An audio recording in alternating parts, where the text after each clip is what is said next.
Everybody, welcome to another episode of the Tech Intersect Podcast. I'm your fearless leader, Professor Tanya Evans, and today I have a very, very exciting guest on who personally and professionally, I think the world of, and after this, if you don't already know, Justin Slaughter, I think you will like this guy too. Even if you don't like him, you're going to love his work. So let's talk about that. He is the Vice President of Regulatory Affairs at Paradigm.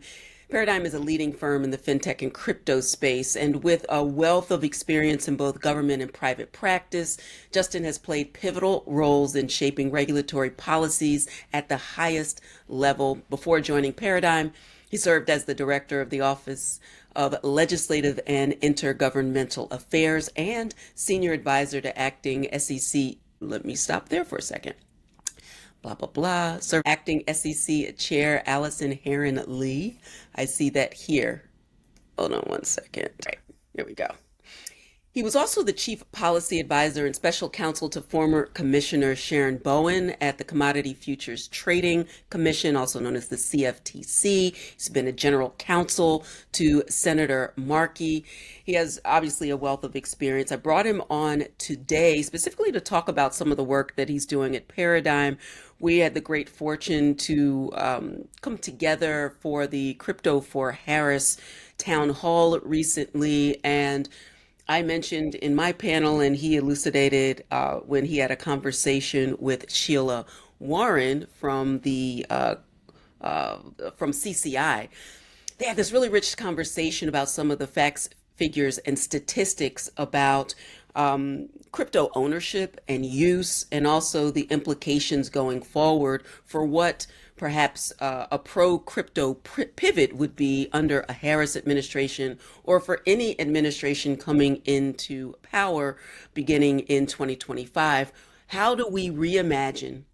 How do we reshape? How do we prepare a policy agenda that pivots toward crypto-friendly regime that really may be political, but certainly shouldn't be partisan? So a mouthful. We will talk about all of that and more in a moment. But first, Justin, welcome.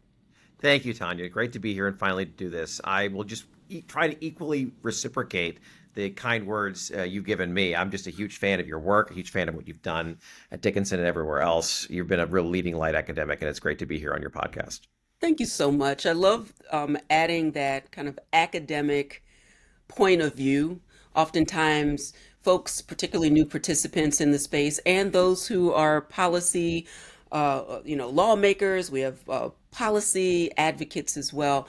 Someone who kind of shoots straight, and it's like, whether or not you adopt this technology or ever purchase crypto, let's set the stage, let's set the table for what it would mean, not only for those who are influencing policy, but also at the end, the folks who may not have been crypto OGs or quote unquote crypto native, but was that ever really the point of it all? I imagine if we had Satoshi in front of us, the first and foremost focus would actually be on that peer, right? And peer-to-peer cash and what came. But I know I'm preaching to the choir. Let's have this conversation, and let's just pretend that people will be watching and or listening at some point that don't exactly agree with where we find ourselves in this conversation. At the end, it's not even necessarily to push people one way or the other, and certainly not to push people away, but to really get honest about, let's look at the data.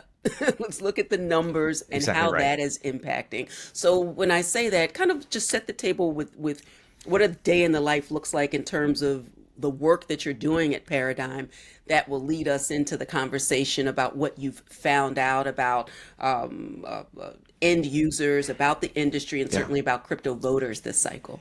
So it's a great question. So I joined Paradigm about 2.5 years ago at the end of 2021. I had been working at the SEC at the start of the Biden admin and was exhausted. So I figured, let's do something easier. And I connected with Matt Wong and Fred Erzim, the two co-founders, and they wanted to build a policy function. We really hit it off. And one of the things that I find very appealing about Paradigm is how close they are to the data. And I wanted that to be true for the policy function as well. I'm a big believer in polling. I have followed polling my entire adult life. Back in law school, I did a long paper, for instance, on how you could use polls to help judges analyze state referenda, because that's an example of where the policymakers, the voters, and you don't necessarily have a record of what they're thinking when they go into the ballot box and decide they want to vote yes on, raising estate taxes, or vote no on changing environmental rules.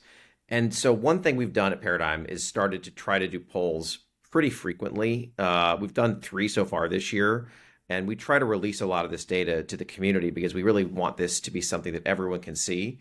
One thing I picked up on pretty quickly in crypto is, and I've been following Bitcoin and Ether and all the other tokens from a long time ago. I was doing oversight of futures and gas markets back in the early 2010s when I first encountered then just Bitcoin. Ether hadn't been mined yet. And didn't buy any at the time, which I regret, obviously, but I'm an honest person. I was regulating it. I felt like I couldn't buy any. The thing that most shocked me is how little people in DC appreciate about how many people use crypto. And it's a function of the fact that DC is in its own way a bubble. And it's a bubble in terms of it is higher socioeconomic status, higher education attainment than the average part of the country. And that can be good in some ways, but bad in other ways. It means you're non-representative. And to me, the best way to break out of that bubble mentality is to go to the data. So we really try to focus heavily on the data. We have Brendan Malone, our policy manager, who's very heavily data focused and is the co-head of our policy lab at Paradigm. We have Alex Grieve, our VP of Government Affairs, who does a lot of work on the Hill, along with Dominique Little, our policy associate. And one thing I've really tried to build is this, focus on when we go into the field, we try to get really hard data that explains what the actual voters believe, to both enlighten not just the crypto community, but also policymakers and even skeptics. I really want this data to be something that everybody can look at and say, I may not agree with, your opinions, but I cannot disagree with your data. We're not entitled to our own facts is basically it. So one thing that we picked up on pretty early is that despite the degree to which crypto is somewhat partisanizing in DC, and it's not fully, crypto is generally owned more by Democrats than Republicans, at least before this year. That's what our first poll showed. And a function of that is because of demographics. Democrats traditionally are younger than Republicans. Democrats traditionally are more non-white than Republicans. And crypto ownership is primarily young and non-white.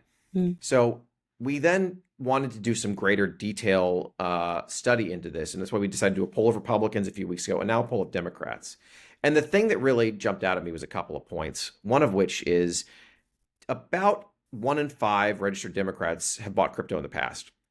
It's about 18% have bought. But the other thing that was notable is 27% of Democrats say they are somewhat or very likely to buy in the next year, including 14% of Democrats that have never bought so far. That shows you, I think, that interest is growing. And it speaks to, I think, a key fact, which is that political change in America primarily is driven not top down, but bottom up. If you have a few people trying to change something from the top without grassroots support, it's like basically throwing seeds into a desert. It won't grow. Right. But if you actually have crops sprouting from the ground, real grassroots support, that can make tremendous change. And that's what we're seeing to some extent. I would also note, right, we found that its ownership is strongest among Democrats of color. 22% of Black Democrats have bought crypto, 25% of Hispanic Democrats, according to our poll, and 27% of Asian American and Pacific Islander Democrats have bought crypto.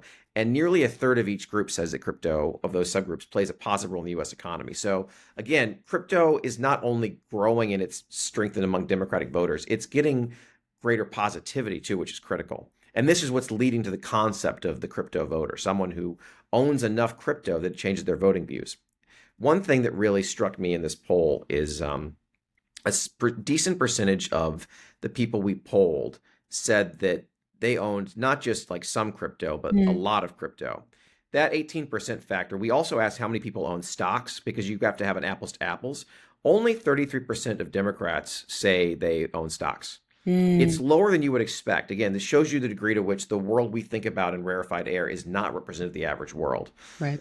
So, and I think of, I think we said about 12% of Democrats currently own crypto, 18% have ever bought, 12% currently own. So about a third of the percent of people who own stocks own crypto. That's astonishing to think about it, given crypto's been around 15 years and stocks have been around basically since the Dutch in the 16th century.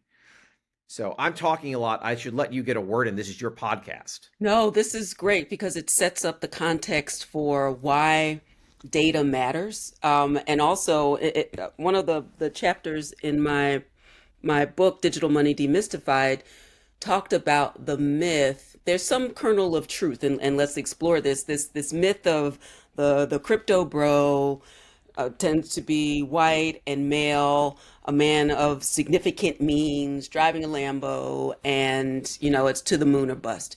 And what I have found, and clearly what you have found as well, like the first time I really started looking at data was from an Ariel Investments, the Schwab report of the Black investor. And in 2022, as you know, that was the first time that they looked at the Black crypto investor and showed how Black investors over index in terms of their participation in crypto.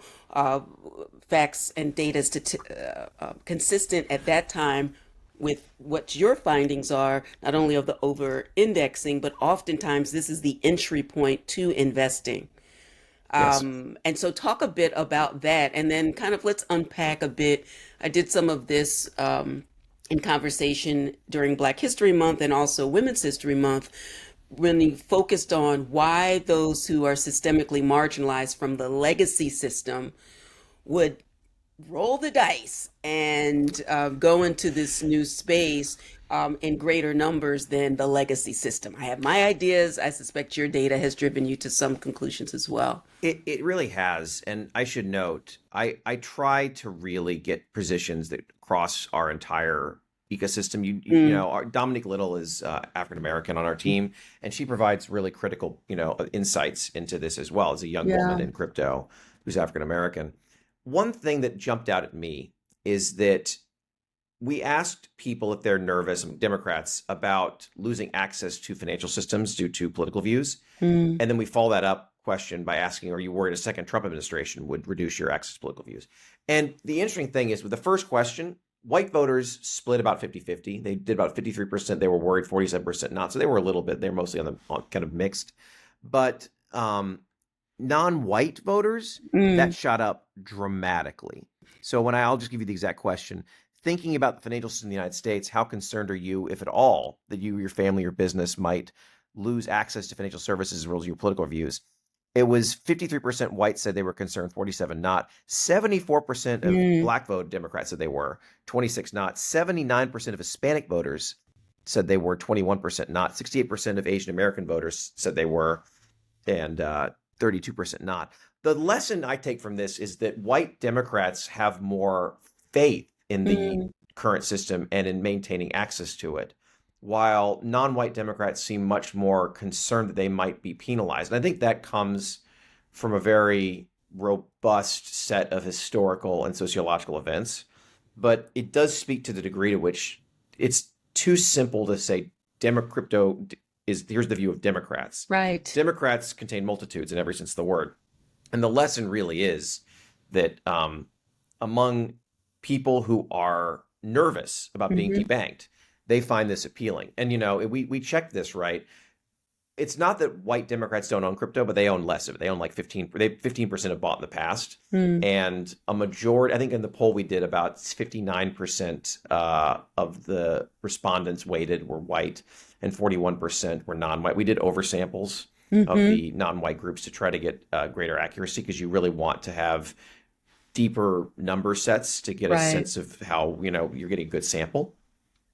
So I do think that's a really key point. And the thing I would also note, though, is voters of color are the rising base of the Democratic Party. Hmm. As someone who's worked in Democratic politics, it used to be the line was Iowa picks corn, New Hampshire picks presidents. Right. We now have the last several cycles. New Hampshire and Iowa, do something. I guess they pick corn and also enjoy low taxes. South Carolina picks presidents. Hmm. With the views of black Democrats are what drive Democratic political thinking and policy thinking, and have now for, I would say, at least 3 decades, Right. certainly for 2 decades. So the fact that you have strong growth among black Democrats, Hispanic Democrats, AAPI Democrats, signals, I think, why crypto is likely to continue gaining in strength among Democrats. Hmm. And it makes sense when I even think of, I was having this conversation with folks who, their entry point into the crypto ecosystem predates, the Ethereum virtual machine and all that. And you mentioned that earlier when Bitcoin is the OG, and even though there were digital assets clearly that predate Bitcoin, kind of the real game changer was the addition of cryptography and taking existing technologies, peer to peer, obviously the Hmm. internet, consensus building protocols, but also cryptography allowed for or moved away from this concern about the double spend, Right. right? And so that's like the first use case. But then this underlying technology, time stamped, securing of data in a decentralized way, we Hmm. also have the power of the underlying technology. What I quickly learned, because my entry point was kind of uh, blockchain, not Bitcoin at the time. I quickly realized it was impossible to truly understand how revolutionary this was without the fundamental appreciation for that first use case.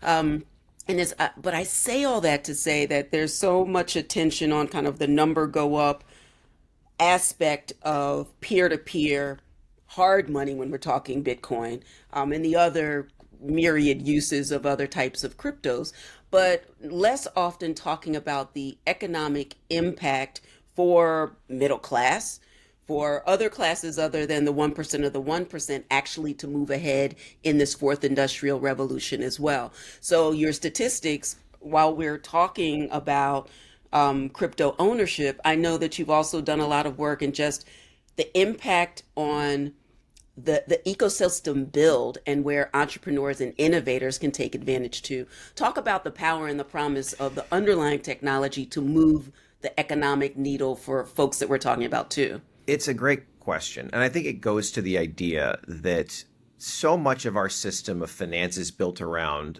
technological necessity of intermediaries. The basic Mm-hmm. theory, right, of most intermediaries started in ancient, Egyptian, ancient Greek marketplaces where they would have a place you would come together to meet because how else would you know where you're supposed to meet someone to trade goods? Mm-hmm. I think my Christian Carlo, who I worked with at CFTC and is a friend, likes to talk about the future being created around olive presses and transitions in Yeah. trade in the Aegean Sea, and I think like the 5th century BC or something. But basically, we've never had a system that allows us to create a facsimile for trust and trustless world. But it requires all the pieces. It requires a token. It requires permissionless systems. And a thing I have really stressed is that this is most powerful because intermediaries are expensive. They might be Mm-hmm. necessary at times, but they add cost. And there's also a natural tendency to rent seek. Right now, one of the number one issues in every poll, and this was true in our poll too, is inflation. People want to Mm-hmm. find ways to reduce the cost of things. That's what crypto provides is a competition to existing intermediaries who don't want to have competition. And that allows also for a reduction, I think, in the pernicious, quiet injustices that intermediaries can create. Mm-hmm. I will say that it's definitely notable that the idea of financial privacy itself also, which is what crypto provides in many ways and supports, is a core belief for Democratic voters. Absolutely. 72% of respondents in our poll agreed that personal financial transactions should generally be kept private and only made available to government agencies when needed for specific purposes.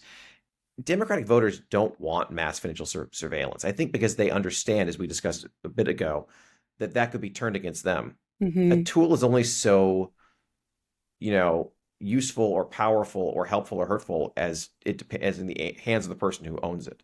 And if you create a mass financial system of surveillance in your administration, another administration may not be so wise, Right. assuming anybody is that, incorruptible. But I would also note the sheer concept of the innovation, the jobs, the potential benefits of the fourth industrial revolution, this is something Democrats want headquartered in the U.S. Do we ask this question? Um, how important is it for the U.S. to lead the world in high-tech software innovations such as cryptocurrency and fintech? Mm-hmm.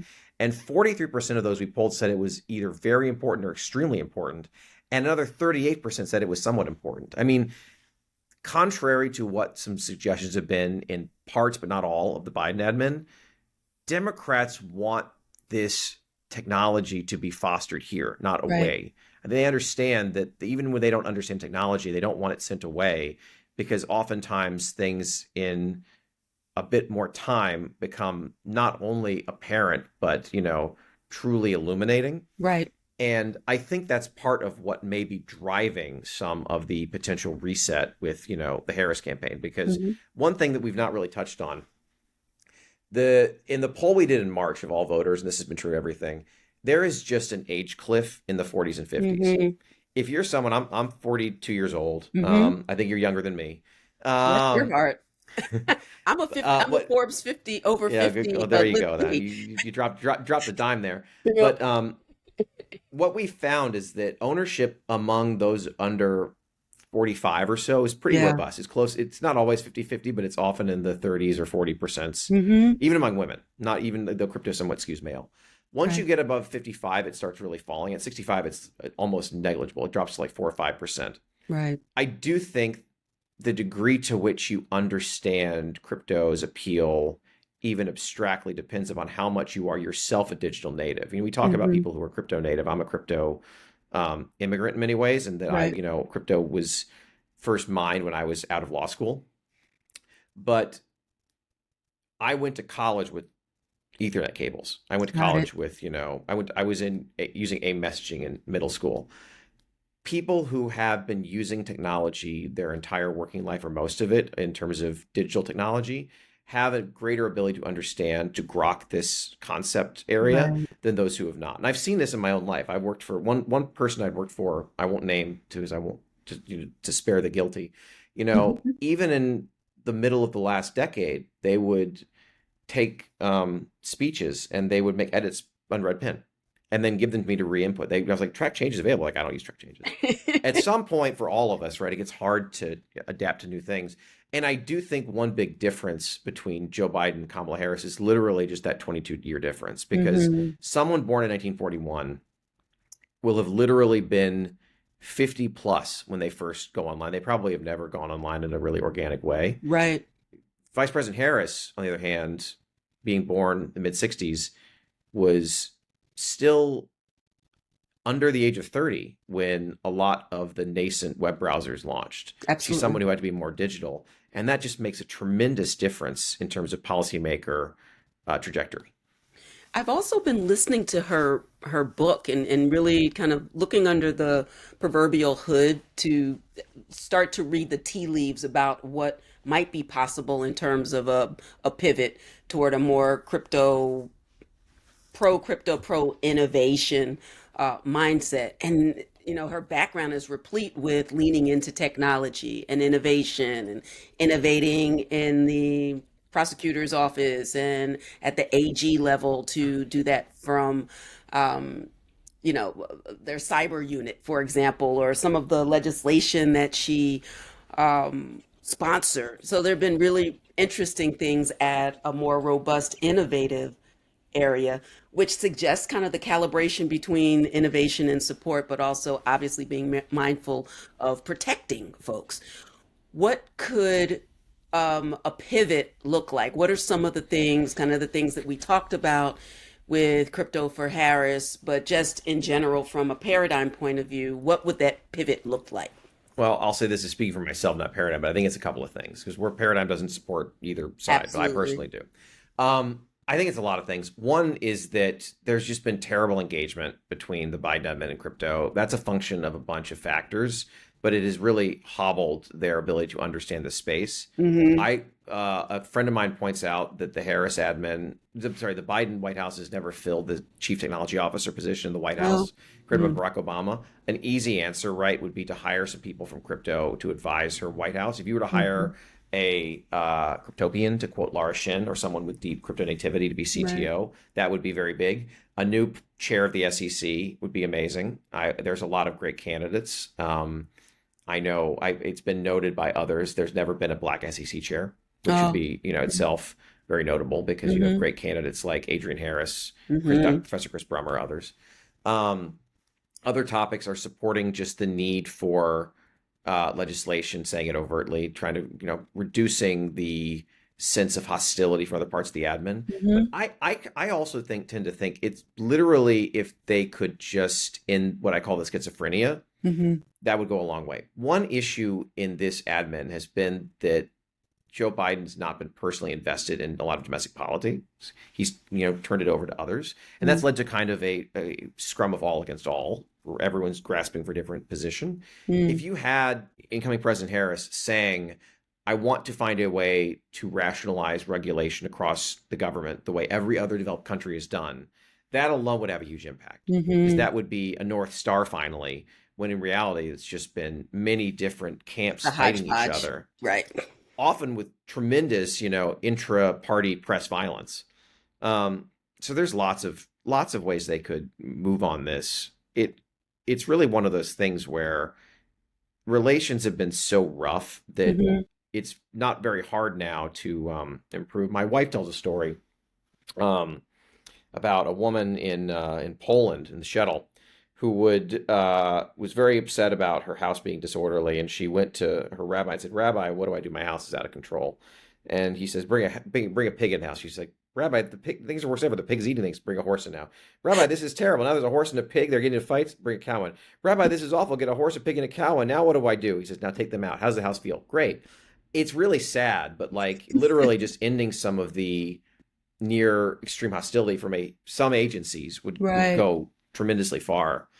But also, I mean, there's other ways, right? If Vice President Harris were to talk about ways to use crypto to donate to her campaign, that would go a Right. long way. If she were to buy some personally, if she were to allow people to own crypto and work on crypto policy, which has been blocked by the Right. ethics of this White House, there's just so many avenues to go down.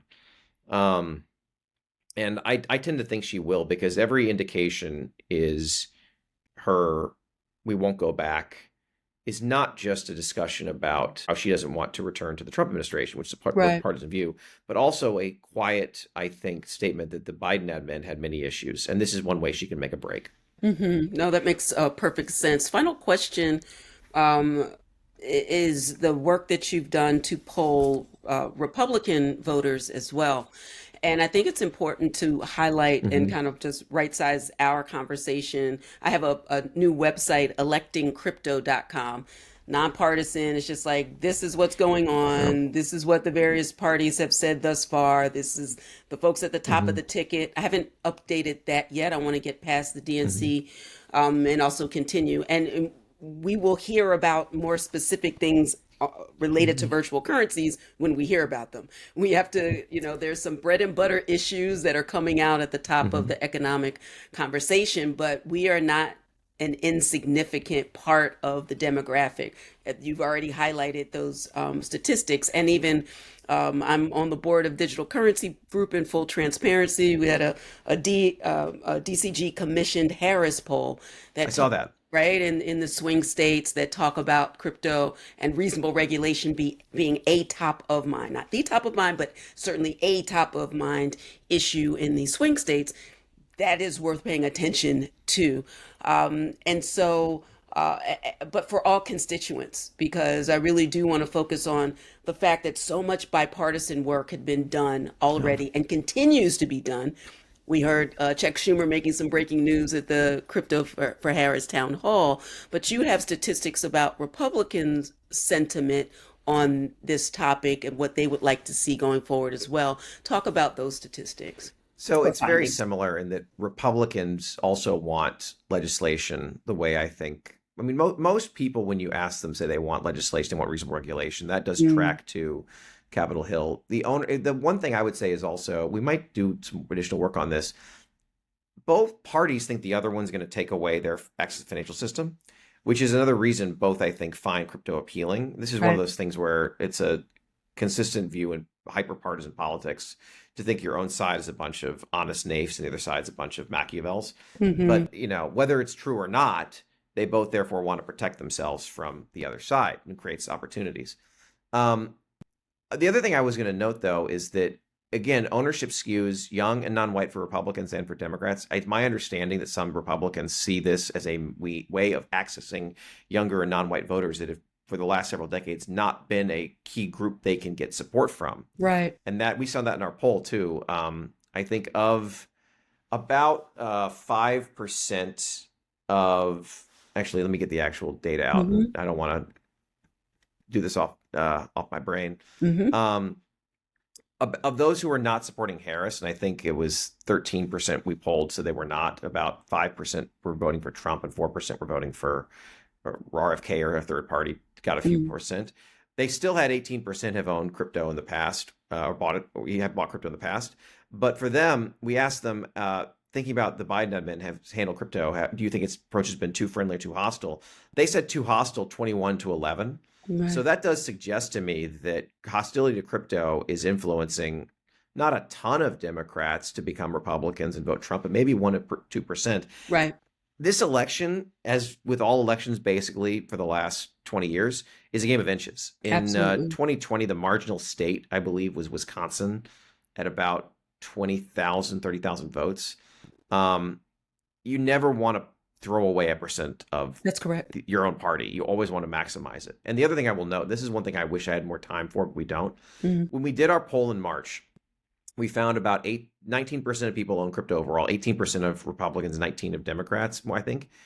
It's close to normal, but 24% of independents. For whatever reason, crypto seems more appealing to the small sliver of independents than to Republicans or Democrats. And this is notable because those are often, not always, but often the swing voters. People who refuse to identify as a party tend to be swing voters. So I do wonder if the crypto voter is most powerful among those independents, which would be very bad for a Democratic Party that was continuing to be hostile. But hopefully, again, there's ongoing pivots.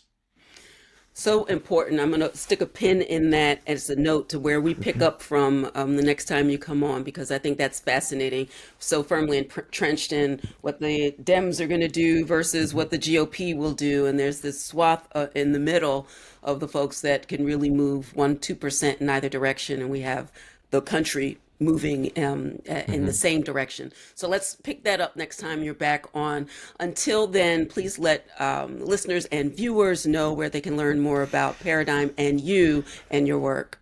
So you can find our work fully on at policy.paradigm.xyz. We post all of our polls and a lot of our writing there on the Policy Lab. You can find me on Twitter at JBSDC and on Farcaster at JBSDC as well. Yeah, those are the main avenues.